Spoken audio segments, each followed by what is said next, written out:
Justin, welcome to Port Jefferson. Thank you so much for having me. And I don't just say that, lightly. You came in, and this is a lesson. I always talk mobility in this town too, but you came in from Brooklyn today. I did. And with no fanfare at all, you said, "Yeah, 10:30 is perfect because I'll be off the train at 9:30." And I'm like, I didn't ask questions. I knew you were coming from the west. You take the train from Penn to Port Jefferson. That's right. I think in Huntington, I haven't done this in a while. In Huntington, do you change or does it just become unelectric? Or does it go to horse? On the way back, you switch at Huntington, but okay. On the way back, on the way here, you switch at Jamaica. Depends on the train, though. Okay, so Penn to Jamaica, straight out to here. Yeah, it's about a 2 hour deal, right? Yeah, about. A little less. Okay, boom.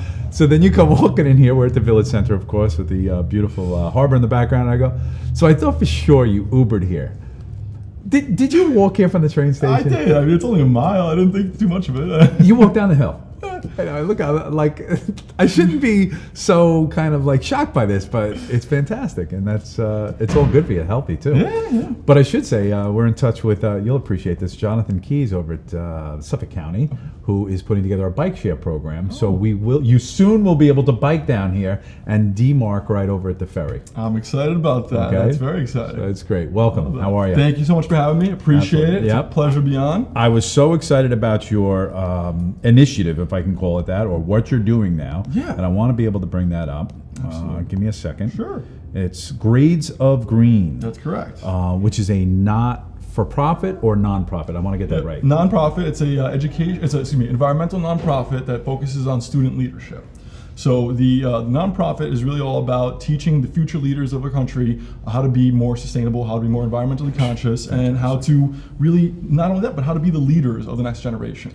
Our students from the younger age are welcome to take advantage of our different activities and things like that. That's all free through our website. But the thing that we're really excited about is our water campaign and our waste campaign. These are 4-month competitions. The water campaign spans the fall scholastic semester, and the waste campaign spans the spring scholastic semester. And the campaign spans about 4 months. In which students research their local environmental issues. Mm-hmm. They brainstorm solutions using mentors and environmental experts provided by Grades of Green, and they come up with a sustainable solution which they actually bring into action in their community.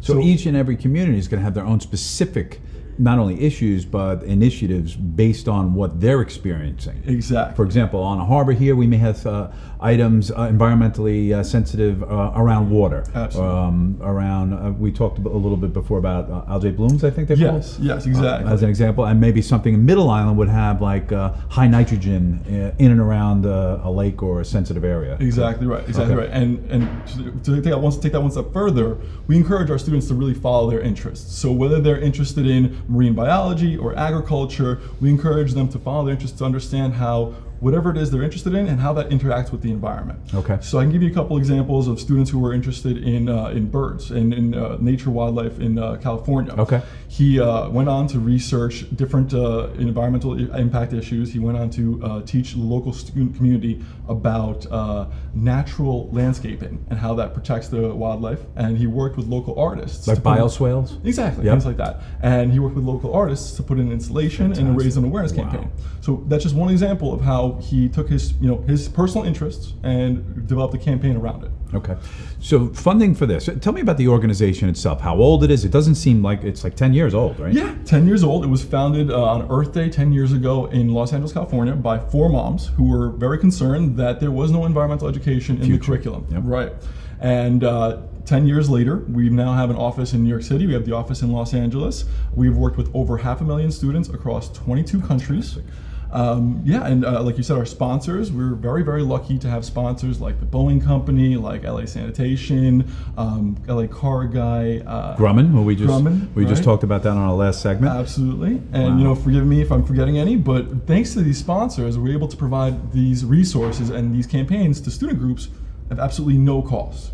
Okay. We've had independent evaluators come in and say that the resources that we provide and the mentorship and everything else, it's valued at about $1,500. But we have no cost for the student groups, and on top of that, they actually can win these eco grants at the end of the campaign.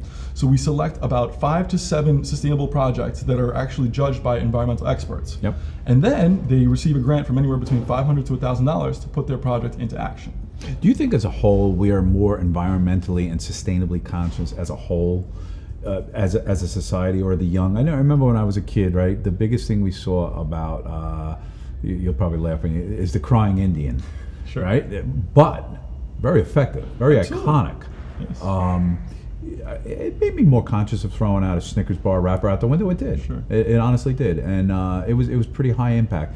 Today, do we have a student subset just naturally being more conscious of that? I hope we do. Yeah, absolutely. I hope we do. Like these campaigns are showing, these are completely student-led campaigns. Of course, educators, principals that want to incorporate our campaigns into their curriculum, they're absolutely free to do so. But these are students that are taking the charge. So that motivation, that inspiration, it's coming from somewhere. They are concerned about these issues. Okay. I think that, modern culture and like popular culture is playing a big role in that. We're seeing, actors like Leonardo DiCaprio and Sure. Adrian Grenier make a big push for, save the whales, reduce single-use Plastics in the plastics. ocean. Oh, it's horrible. Exactly. And it's almost like we're fighting, even if we're environmentally conscious. We get into these habits, right? We go to the Costco's of the world.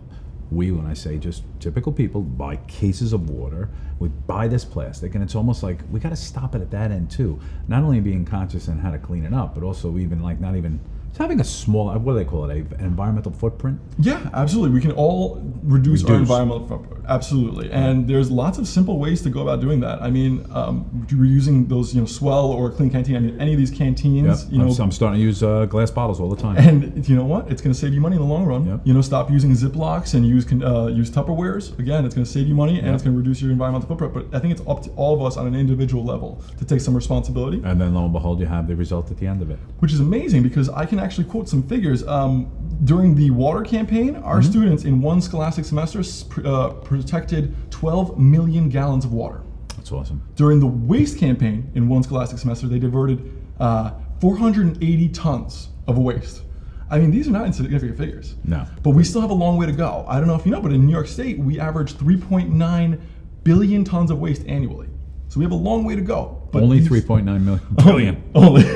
That's incredible. These students are taking the lead, and they're doing some really amazing things. And I'd love to actually just share some student stories with you, if I could. Absolutely, let's do that. Absolutely. So, give me a success story, if you will. Absolutely, absolutely. So, one of my favorite stories is a school in Nebraska, in Omaha. And they're actually a 4-H club. So that just kind of goes to show it doesn't necessarily have to be in the school. It can be an after-school program, a student group of any kind. But they went on to create water test kits, and they tested the water quality in their community. One thing that we like to do is match a school in the United States with a school internationally. And they partnered up with St. Rosa's in Uganda. They sent the tech over there to Uganda and shared some of their findings and shared how to put these things into motion. Naturally, this project won our campaign that year, and the $1,000 was enough to kickstart a well in Uganda for a community of 40,000. So it just goes to show you when these kids are taking action, there are results to follow, because I find that when the kids speak, the adults listen. Yeah, it's so true, right? It just happened recently on a whole different subject, as we know. You have a major gala that's taking place. This might have been the 2018. You got something happening in 2019 in March, I thought. That's right. Right around Earth Day in March. That's going to be our Los Angeles gala. That's one of our big source of our funding every year. That's our funding comes from 3 sources: grants, sponsors, and individual donors, approximately 1/3 each. Yep. So our annual gala in LA goes a long way towards helping us fund these student programs. It's in LA, you said. Yes, the gala is in LA, but we do have a fundraiser every year in New York as well, and really there's just so many different ways to get involved, and not necessarily financially, but let's talk about bringing it right back here locally. Here in Port Jeff, we have brilliant kids in school here. We have kids that are environmentally conscious because we live on the water. How can you project? Give me a message to them, right? Directly to camera, if you like. Absolutely. As to how students can get involved with this. Who actually spearheads getting involved with this program? Right. So to participate in each campaign, which is going to be beginning in January, the deadline to register is January 11th. We require that every campaign team have at least 3 students and 1 adult lead. The adult lead has a time commitment of approximately 12 hours per month, but they will supervise the projects of the students. The students then should sign up on gradesofgreen.org, or they can email info@gradesofgreen.org, and we'll walk them through the process. But there will be webinars, there will be video conferences to brainstorm solutions, there will be a handbook to guide you through how to identify issues and how to take action in your community. And the extent of your project really depends on what you're interested in. We've had students present to local government, we've had students present to their local community. We have a school in Rome that is a performance arts school that creates very compelling videos that raise awareness for environmental issues in Rome. So your project really depends on what you're interested in and how you're interested in getting involved. But to get involved, you can start by visiting gradesofgreen.org. There it is. Yep. And email me at info@gradesofgreen.org, and we can walk you through the process. Like I said, the deadline to register is January 11th. It's coming right up. Coming right up. So we'll get this right out. So show me an example of a video that was compelling. We'll put that up in the background as well. Absolutely, absolutely. So if you go ahead and click on, click up. What are we looking at here? So this here is our school in Rome. It's Bottega delle Arti Creative. These are performance art students that have identified local water issues and are simply raising awareness in their community on the issues that affect them locally. So right here we're seeing they're talking about the pipe fixing and how there's lots of water being wasted because of just simple leaks. Using a reusable water bottle like we just talked about, conserving lots of plastics by just no longer using Poland Spring or Aquafina. This is phenomenal. Yeah, it's really amazing. And the mentors from Grades of Green work with the adult lead at Bottega to strategize on how to present the project, and the students really take it from there. They created the script, they created the direction, and we're just there as a resource to help them bring their interests and their projects to life. This is so great. Now, if you saw the segment we did with Don DeLillo of Microgreens, he taught us on the show how we can grow our own, from seedlings to alfalfa sprouts and things like that. I've been doing it ever since he left the show. They're on my counter, and I'm literally growing my own food on my counter. It's just amazing. Right. Not only good for you, but sustainable regrowth, Exactly. Smaller footprint, everything we just talked about. Exactly. So people's conscious are really aware of this. But so many people need direction on how can I do it. So I think this is absolutely perfect, starting with the youth. So one thing that we would love to work on in Long Island specifically, where we already have Bellport Senior High School in Brookhaven Hamlet registered for the Waste Campaign. Yep. We'd love to get more student groups involved. But one thing that I'm very interested in is, as we mentioned, was the algae blooms. Yep. So the algae blooms have been really affecting all the major bays, specifically in Suffolk County. And it's been an issue that's been covered for like 3 to 5 years, but I'm not seeing that anything's being done about it. We're seeing turtles and fish being washed up on shore, but we're not seeing anything that's being done on it. And it's being traced back to rising rates of nitrogen rising levels of nitrogen, which are actually sourcely because of outdated cesspools and septic tanks in Suffolk County. So this is one specific project that students on Long Island could tackle and raise awareness for in their community, in their school, and present to their local government. All of Suffolk County would be interested in that subject because I hate to say it, we're the cesspool capital of the world.